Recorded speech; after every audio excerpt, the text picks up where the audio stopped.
સૃષ્ટિની રચના કરી એ વાત કરી છે. 4 કુમારો ઉત્પન્ન થયા, સનત, સનંદન, સનાતન, સનત કુમાર વગેરે. એને આગળ વધવાનું કીધું ત્યારે કીધું કે અમે તો બ્રહ્મચર્ય પાલન કરવાના છે. ફરીથી સૃષ્ટિની ઉત્પત્તિ થઈ. એમાં ભગવાનના 10 માનસ પુત્રો ઉત્પન્ન થયા. એને કીધું સૃષ્ટિની ઉત્પત્તિ કરો, ત્યારે કીધું અમારે તપ કરવું છે. બ્રહ્માજીને ક્રોધ આવ્યો, એમાંથી એક રડતું રડતું બાળક ઉત્પન્ન થયું, રુદ્ર. અને એણે પિતાજીને કહ્યું કે હું શું કરું? ત્યારે કીધું સૃષ્ટિની રચના કરો. એને રચના કરી. કોઈનો હાથ નહીં, કોઈનો પગ નહીં, કોઈનું માથું નહીં, કોઈના આંખ નહીં, કોઈના ગળા નહીં. આમાં કેમ મેળ કરવો? એનાથી સંતોષ ન થયો એને. આમાં લખ્યું છે ભૂત, પ્રેત, પિશાચ, ડાકીની, શાકીની, વૈતાલ જેવા જીવો ઉત્પન્ન કર્યા રુદ્રએ. એટલે ભાગવતજી એવું કહે આ બધું છે, પણ આપણે એમ કે બહુ એમાં જવું નહીં. જવું નહીં એટલે કે અત્યારે એમાં પણ સાચો માણસ મળતો નથી એટલે ન જવું. બીજી કોઈ કારણ નથી. આ છે તો છે જ. પાટે ચડાવવા વાળા મળે છે, સમજો ને. હા, એકમાંથી એક પછી નીકળતું જ આવે, નીકળતું જ આવે, નીકળતું જ આવે. તો ગાંઠ છે, ખુલતી આવે. એક ગોંઠ ખુલી, બીજી ગોંઠ ખુલી, ત્રીજી ગોંઠ બાકી છે હજી.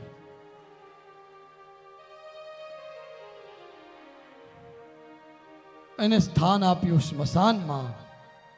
પોતાના અંગના 2 ભાગ કર્યા, એક નર અને એક માદા.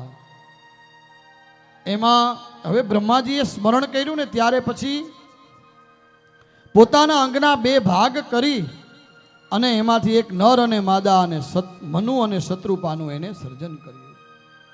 જમણું અને ડાબું અંગ.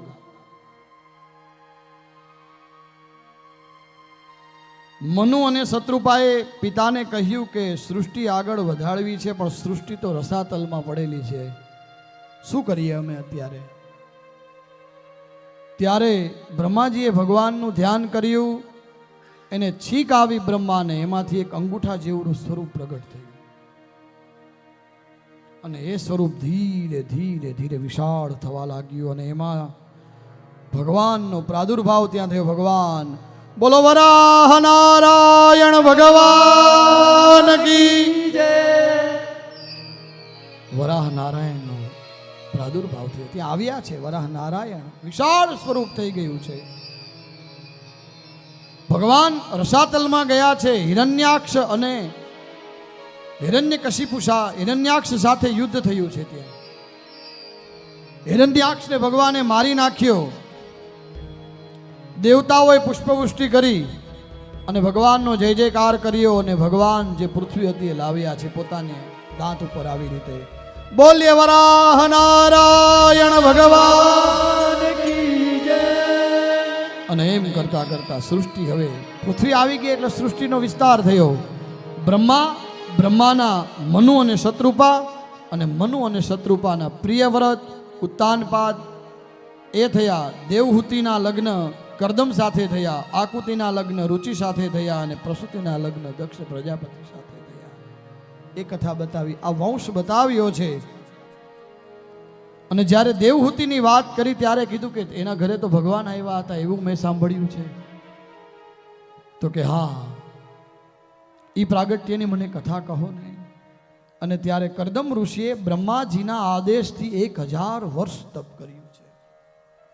હરિની ઉપાસના કરી. ભગવાન પ્રસન્ન થયા અને કીધું તમે મારા ઘરે આવશો પુત્ર થઈને? ભગવાને કીધું હા, હું જ આવીશ. એ વાત કરી છે. મનુ શત્રુપા દેવહૂતિની વાત કરી છે. એક દિવસ મનુ મહારાજ અને શત્રુપાજી દેવહૂતિને લઈ અને આશ્રમમાં આવે છે કરદમ ઋષિના. કેમ કે એનો બ્રહ્માજીનો આદેશ થયો છે એટલે આવે છે. જોવે છે સરસ મજાના બગીચો છે. ભાગવતજી એમ કહે છે સરસ બગીચો છે. અને બાજુમાં શું વહી રહ્યું છે? સરસ્વતી નદી. ખળખળ ખળખળ ખળખળ. પાણી ખૂબ સરસ છે. પહેલાં તો આપણે ગામડા ગામમાં ખેતર વાડી જોઈને દીકરી દેતા. હવે આપણે જોબ જોઈને દઈએ. જોબ કહીએ ને, અમારા જમાઈ તો જોબ પર જાય છે. કા ભાઈ, જમાઈ તો જોબ પર જાય છે. જમાઈ જોબ કરે છે. પેલા તો જમાઈ ખેતીવાડી કરે છે, આખા ખેતરનું ધ્યાન રાખે છે, ખેતરમાંથી ખેતી ઉપજાવે છે, બળદ ચલાવે, ગાડા ચલાવે, ગાયો ચારે, ભેંસો ચારે, બકરા ચારે, ઘેટા ચારે. પેલા આ બધું જોઈને કે આ સુખ છે દીકરીને એટલે વાંધો નથી. અને હવે જોબ કરે છે. ક્યાં કરે તો કે યુએસએમાં છે. યુએસએમાં જોબ કરે છે, કેનેડામાં કરે છે.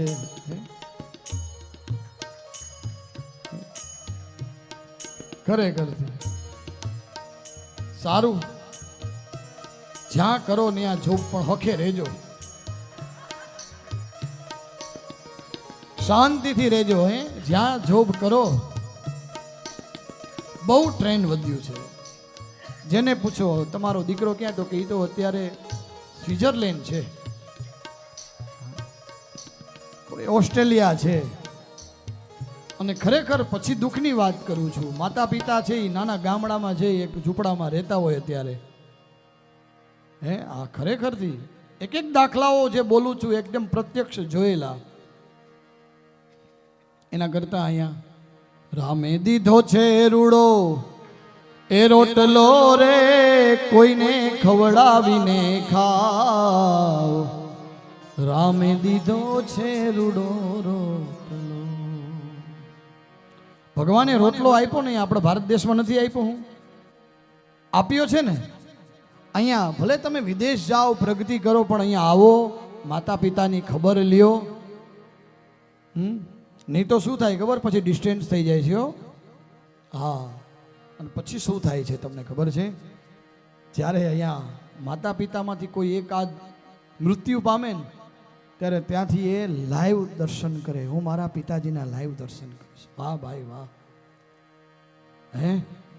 રામે દીધો છે રૂડો રોટલો એ કોઈને ખવડાવીને ખાવ.